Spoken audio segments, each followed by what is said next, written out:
আঙ্গুল দেখায় একদম চোখ তো ভোলা প্রভাব করে দিল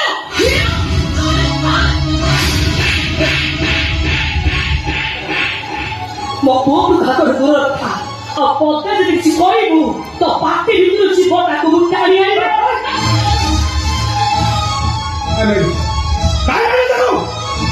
অন্তত কাটিলা হ্যাঁ বুঝালি এটা বড় তো আসু কহিল ততে বহুত কাটিল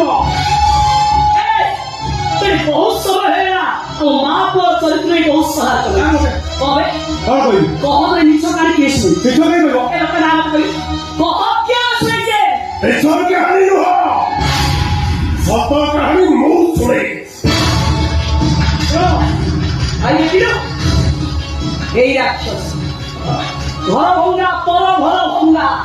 যা অনুমান করছিলি ও অনুমানটা ঠিক এ কানা কেউ তোর কি কাম বন্ধা নাই রে হ্যাঁ আজ আমি ঘরে খাইবি শুইব তোর পর ঘর রান্ধুছ তু তাহলে ମୋ ପୁଅ ଝିଅ ମୁଣ୍ଡରେ ବିଷାଦି କରୁଛୁ ଆଚ୍ଛା କଣ ଶୁଣିଛି କହିବେ ମୋ ଅଭିନୟ କଣ ହେଇଥିଲା ତୁ ଦେଖିଥିଲୁ ହଁ ତୋ ପୁଅ ଝିଅ ବସ ଭାତ କରୁଛ କଣ କହୁଛୁ ତୁ ଟଙ୍କା ଲୋଭରେ ମୋ ପାଇଁ ଗୋଟେ ବୁଢା ବରଷ ସାଙ୍ଗରେ ବାହାର କରିଦେଲି ତୁ ଦେଖିଲି ଆମ ମା ପୁଅ ଭିତରେ ପାପ ସମ୍ପର୍କ ଅଛି ଆମେ ଦୁଇ ଜଣ ମିଶି ସତ୍ୟବତ ଦାସକୁ ମାରି ଦେଇ ଏଇ ବିଷୟରେ ଶୁଣେଇଛୁ